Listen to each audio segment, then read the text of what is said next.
ಏಕೈಕ ದೇವರು ಮತ್ತು ಜೀವನದ ಉದ್ದೇಶ ಒಂದಕ್ಕೊಂದು ಒರಗಿರುವ ಭಾರವಾದ ಕಲ್ಲುಗಳ ಸಾಲೊಂದನ್ನು ಕಲ್ಪಿಸಿಕೊಳ್ಳಿ. ಪ್ರತಿಯೊಂದು ಕಲ್ಲು ತನ್ನ ಹಿಂದಿನ ಕಲ್ಲಿಗೆ ಒರಗಿದ್ದರೆ ಮತ್ತು ಆ ಹಿಂದಿನ ಕಲ್ಲು ಇನ್ನೊಂದಕ್ಕೆ ಒರಗಿದ್ದರೆ ಎಲ್ಲಾ ಕಲ್ಲುಗಳು ಕೆಳಗೆ ಬೀಳುತ್ತವೆ. ಅವೆಲ್ಲವನ್ನೂ ನಿಂತಿರುವಂತೆ ಮಾಡಲು ಕೊನೆಯಲ್ಲಿ ಯಾವುದಕ್ಕೂ ಒರಗಿಲ್ಲದ ಒಂದು ವಸ್ತು ಇರಲೇಬೇಕು. ಎಲ್ಲವನ್ನೂ ಹಿಡಿದಿಟ್ಟುಕೊಳ್ಳುವಷ್ಟು ಶಕ್ತಿಯುತವಾದ, ತನ್ನಷ್ಟಕ್ಕೆ ತಾನೇ ನಿಂತಿರುವ ಮತ್ತು ಬೇರೆ ಯಾವುದರ ಮೇಲೂ ಅವಲಂಬಿತವಲ್ಲದ ಒಂದು ವಸ್ತು ಇರಬೇಕು.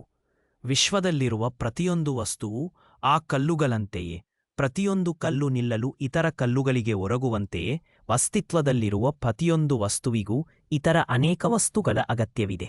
ನೀವು ಗಾಳಿ, ನೀರು ಮತ್ತು ಆಹಾರದ ಮೇಲೆ ಅವಲಂಬಿತರಾಗಿದ್ದೀರಿ. ಆಹಾರವು ಭೂಮಿ, ಮಳೆ ಮತ್ತು ಸೂರ್ಯನ ಮೇಲೆ ಅವಲಂಬಿತವಾಗಿದೆ.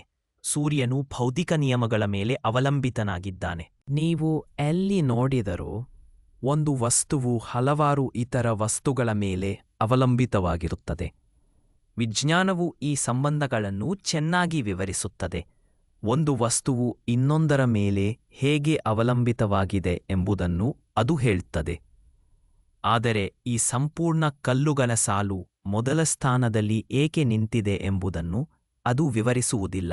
ಎಲ್ಲವನ್ನೂ ಹಿಡಿದಿಟ್ಟುಕೊಳ್ಳುವಷ್ಟು ಶಕ್ತಿಯುತವಾದದ್ದು ಯಾವುದು ಎಂಬ ಪ್ರಶ್ನೆಗೆ ಅದನ್ನು ಅರ್ಥಮಾಡಿಕೊಳ್ಳಲು ನಾವು ಅವಲಂಬಿತ ವಸ್ತುಗಳ ಸರಪಳಿಯಾಚೆಗೆ ನೋಡಬೇಕು. ಎಲ್ಲವನ್ನೂ ಹಿಡಿದಿಟ್ಟುಕೊಳ್ಳುವ, ಆದರೆ ಯಾವುದಕ್ಕೂ ಹೊರಗಿಲ್ಲದ ಮತ್ತು ಬೇರೆ ಯಾವುದರ ಮೇಲೂ ಅವಲಂಬಿತವಲ್ಲದ ಒಂದು ಶಕ್ತಿ, ಬೀಯಿಂಗ್, ಇರಲೇಬೇಕು.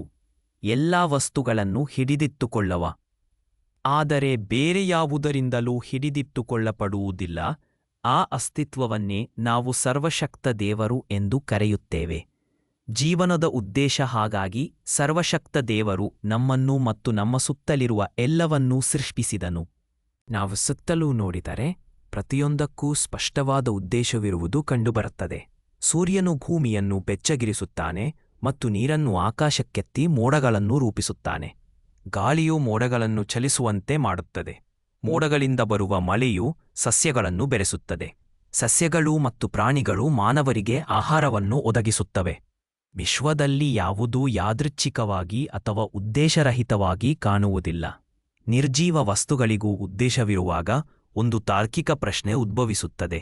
ಅತ್ಯುನ್ನತ ಮಟ್ಟದ ಬುದ್ಧಿವಂತಿಕೆ ಮತ್ತು ಅರಿವನ್ನು ಹೊಂದಿರುವ ಮಾನವರನ್ನು ಸರ್ವಶಕ್ತ ದೇವರು ಏಕೆ ಸೃಷ್ಟಿಸಿದನು? ಈ ಪ್ರಶ್ನೆಗೆ ಉತ್ತರಿಸಲು ದೇವರು ತನ್ನ ಸಂದೇಶವನ್ನು ಮಾನಕುಲಕ್ಕೆ ತಲುಪಿಸಲು ಪ್ರವಾದಿಗಳನ್ನು ಕಳುಹಿಸಿದನು.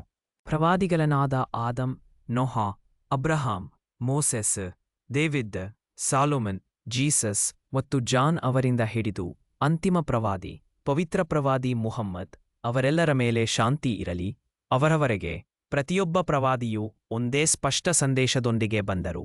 ದೇವರು ಮಾನವರನ್ನು ಆತನನ್ನು ಆರಾಧಿಸಲು ಮತ್ತು ವಿಧೇಯರಾಗಲು ಸೃಷ್ಟಿಸಿದನು ಮತ್ತು ಈ ಐಹಿಕ ಜೀವನವು ದೇವರಿಗೆ ನಮ್ಮ ವಿಧೇಯತೆಯ ನಿರಂತರ ಪರೀಕ್ಷೆಯಾಗಿದೆ.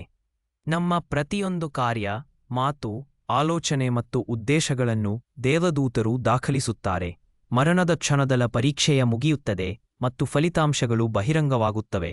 ಸರ್ವಶಕ್ತ ದೇವರಲ್ಲಿ ನಂಬಿಕೆಯಿಟ್ಟು ಸತ್ಕರ್ಮಗಳನ್ನು ಮಾಡಿದವರು ಶಾಶ್ವತವಾಗಿ ಸ್ವರ್ಗದಲ್ಲಿ ಪ್ಯಾರಡೈಸ್ ಯಶಸ್ಸನ್ನು ಪಡೆಯುತ್ತಾರೆ. ಸರ್ವಶಕ್ತ ದೇವರನ್ನು ನಂಬದ ಮತ್ತು ತಿರಸ್ಕರಿಸಿದವರು ನರಕದ ಬೆಂಕಿಯಲ್ಲಿ ಹೆಲ್ಫೈರ್ ಶಾಶ್ವತ ಶಿಕ್ಷೆಯನ್ನು ಅನುಭವಿಸುತ್ತಾರೆ. ಸತ್ಯವನ್ನು ನಾವು ಹೇಗೆ ತಿಳಿಯುವುದು? ಪ್ರವಾದಿಗಳು ಬಂದರು ಎಂದು ನಮಗೆ ಹೇಗೆ ಗೊತ್ತು? ಅವರು ದೇವರಿಂದ ಪಡೆದ ದಿವ್ಯ ಗ್ರಂಥಗಳನ್ನು ಬಿಟ್ಟು ಹೋಗಿದ್ದಾರೆ. ಎಲ್ಲ ದಿವ್ಯ ಗ್ರಂಥಗಳು ಕಾಲಕ್ರಮೇಣ ಬದಲಾವಣೆಗೊಂಡವು. ಆದರೆ ಪವಿತ್ರ ಕುರಾನ್, ಹೋಲಿ ಕುರಾನ್ ಮಾತ್ರ ಇದಕ್ಕೆ ಹೊರತಾಗಿ ಅಲ್ಪಂದೊಂದು ವರ್ಷಗಳ ಬಳಿಕವೂ ಇಂದಿನವರೆಗೂ ಪರಿಪೂರ್ಣವಾಗಿ ಸಂರಕ್ಷಿಸಲ್ಪಟ್ಟಿದೆ. ಆದರೆ ಕುರಾನ್ ನಿಜವಾಗಿಯೂ ಸರ್ವಶಕ್ತಿ ದೇವರಿಂದ ಬಂದಿದೆಯೆಂದು ನಮಗೆ ಹೇಗೆ ಗೊತ್ತು? ಈಗ ದೇವರ ಅಗತ್ಯ ಗುಣಲಕ್ಷಣಗಳ ಬಗ್ಗೆ ಯೋಚಿಸೋಣ. ಅವನು ಆದಿಯಿಲ್ಲದವನು ಮತ್ತು ಅಂತ್ಯವಿಲ್ಲದವನು ಆಗಿರಬೇಕು. ಅವನು ಅಸ್ತಿತ್ವಕ್ಕೆ ಬರಲು, ಅವನನ್ನು ಅಸ್ತಿತ್ವಕ್ಕೆ ತರಲು ಅವನು ಯಾವುದನ್ನಾದರೂ ಅವಲಂಬಿಸಿರುತ್ತಾನೆ. ಆದ್ದರಿಂದ ಬೇರೆ ಯಾವುದರ ಮೇಲೂ ಅವಲಂಬಿತವಾಗತ್ತಾ ಆ ಶಕ್ತಿ ಅವನಾಗಲಾರನು, ಏಕೆಂದರೆ ಅವನ ಅಂತ್ಯವು ಉಳಿದೆಲ್ಲವೂ ಅಂತ್ಯಗೊಳ್ಳುತ್ತದೆ ಎಂಬುದನ್ನು ಸೂಚಿಸುತ್ತದೆ. ಹಾಗಾಗಿ ದೇವರಿಗೆ ಆರಂಭವೂ ಇಲ್ಲ, ಅಂತ್ಯವೂ ಇಲ್ಲ. ಅವನು ಏಕೈಕನಾಗಿರಬೇಕು. ಇಬ್ಬರು ಸೃಷ್ಟಿಕರ್ತರೂ ಇದ್ದರೆ ಒಬ್ಬರ ಇಚ್ಛೆಯೂ ಇನ್ನೊಬ್ಬರ ಶಕ್ತಿಯನ್ನ ಮಿತಿಗೊಳಿಸುತ್ತದೆ ಮತ್ತು ಸೀಮಿತವಾದ ಅಸ್ತಿತ್ವವು ದೇವರಾಗಲಾರದು. ಉದಾಹರಣೆಗೆ, ಒಬ್ಬ ಸೃಷ್ಟಿಕರ್ತನು ಸೂರ್ಯನು ಉದಯಿಸಬೇಕೆಂದು ಬಯಸಿದರೆ ಮತ್ತು ಇನ್ನೊಬ್ಬನು ಅದು ಮುಳುಗಬೇಕೆಂದು ಬಯಸಿದರೆ ಒಬ್ಬರು ಮಾತ್ರ ಯಶಸ್ವಿಯಾಗಬಹುದು. ಸೋತವನು ಶಕ್ತಿಹೀನನಾಗುತ್ತಾನೆ ಮತ್ತು ಶಕ್ತಿಹೀನನಾದವನು ಎಲ್ಲವೂ ಅವಲಂಬಿತವಾಗಿರುವ ದೇವರಾಗಲು ಸಾಧ್ಯವಿಲ್ಲ. ಕೊನೆಯದಾಗಿ, ಅವನು ಯಾವುದೇ ರೀತಿಯಲ್ಲಿ ತನ್ನ ಸೃಷ್ಟಿಯನ್ನ ಹೋಲುವಂತಿಲ್ಲ. ಅವನು ಹಾಗೆ ಇದ್ದರೆ ಅವನು ಅವುಗಳಂತೆಯೇ ಅವಲಂಬಿತನಾಗಿರುತ್ತಾನೆ ಮತ್ತು ಪ್ರತಿಯೊಬ್ಬರೂ ಅವಲಂಬಿತವಾಗಿರುವ ಶಕ್ತಿ ಅವನಾಗಲು ಸಾಧ್ಯವಿಲ್ಲ.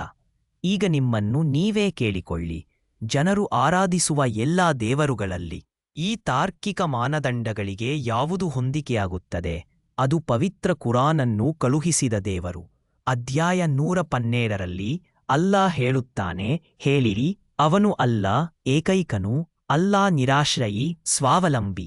ಅವನು ಯಾರನ್ನೂ ಹೆತ್ತಿಲ್ಲ ಮತ್ತು ಯಾರಿಂದಲೂ ಜನಿಸಿಲ್ಲ ಮತ್ತು ಅವನಿಗೆ ಸಮಾನರು ಯಾರೂ ಇಲ್ಲ.